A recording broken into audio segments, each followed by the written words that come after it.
मैं Anand Awachi. Currently I am working as a faculty of Hindi, Army Public School Ranchi. अभी बहुत सारी भ्रांतियां बनाई है, मैं धीरे धीरे तोड़ूंगा उनको। थोड़ी कुछ शायरी से शुरू करते हैं, फिर एक पोएट्री।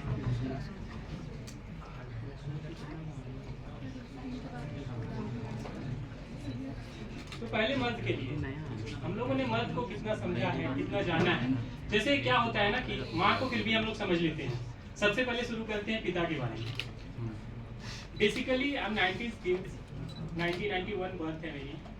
हम सभी जानते हैं कि पिता को गले लगाना सबसे बड़ा चैलेंज है हमारे लिए, और आज तक मैंने अपने पिता को गले नहीं लगाया, क्योंकि हमारे ऐसे चलता है कि अगर पिता हॉल में है तो हम साइड से निकल जाएंगे।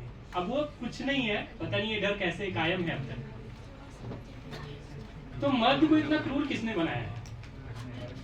कम उम्र में छोटे भाई बहनों की जिम्मेदारियां उठा लो, खुद के निवाले सब में बांट कर खा लो, रोज के झगड़े में या जिंदगी के लफड़े में कभी चोट लगे या किसी से पिट जाओ।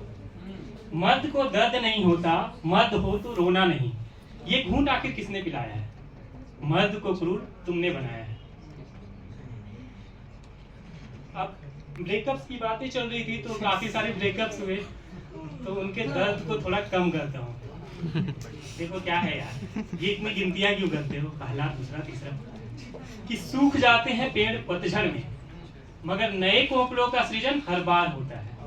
सूख जाते हैं पेड़ पतझड़ में, लेकिन नए कोपलों का सृजन हर बार होता है। पहला, दूसरा, तीसरा, ये गणित के मसले हैं मियाँ।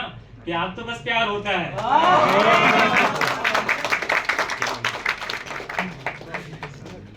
ये हो गई, ये भ्रांतियां टूटी। लेकिन हम 90s की किड्स है ना, हमने बताया नहीं, हमें तो भाई वही DDLG वाला प्यार पसंद है ना। तो हम कैसा प्यार पसंद करेंगे? हम करेंगे कि इश्क है तो इश्क का इजहार होना चाहिए।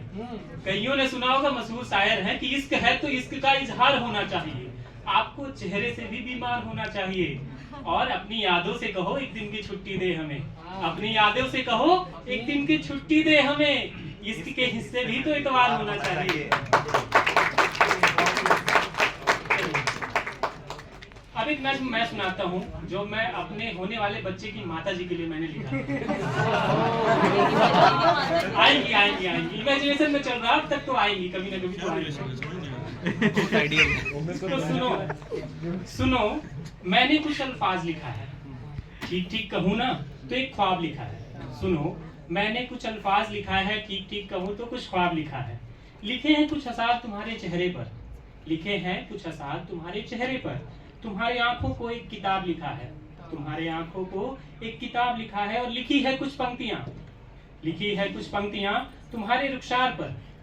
जुल्फें जो चेहरे पर गिरती है, उन्हें माहताब लिखा है। माहताब का मतलब होता है चांद। तो जुल्फें जो चेहरे पर गिरती है, उन्हें माहताब लिखा है। और लिखा है तुम्हारे नटखट शोक अदाओं को, लिखा है तुम्हारे नटखट शोक अदाओं को। लरजते होठों को जाफरानी स्वाद लिखा है। मैंने कुछ अल्फाज लिखा है। लिखा है झुमके तुम्हारे ऊपर कितने सजते हैं, लिखा है झुमके तुम्हारे ऊपर कितने सजते हैं। लिखा है हर रंग की साड़ी तुम पे क्या खूब फबते हैं, तुम जो बात बात पर लिखा है हर रंग की साड़ी तुम पे क्या खूब फबते हैं। तुम्हारी मासूमियत का हर एक रंग लिखा है, तुम्हारी मासूमियत का हर एक रंग लिखा है। तुम्हारे प्रेम में मैंने खुद को मलंग लिखा है। और लिखा है तुम्हारी बातें शहद सी मीठी हैं, तुम्हारी बातें शहद सी मीठी हैं। तुम्हारे गुस्से को मौसमी मिजाज लिखा है, जैसा कि हमारे झारखंड का मौसम बदलता रहता है। तो लिखा है तुम्हारी बातें शहद सी मीठी हैं, तुम्हारे गुस्से को मौसमी मिजाज लिखा है। और तुम जो बात बात पे रूठ के बैठ जाती हो, कसम से खूबसूरती में अपनी चार चांद लगाती हो। और मैं जो किसी वक्त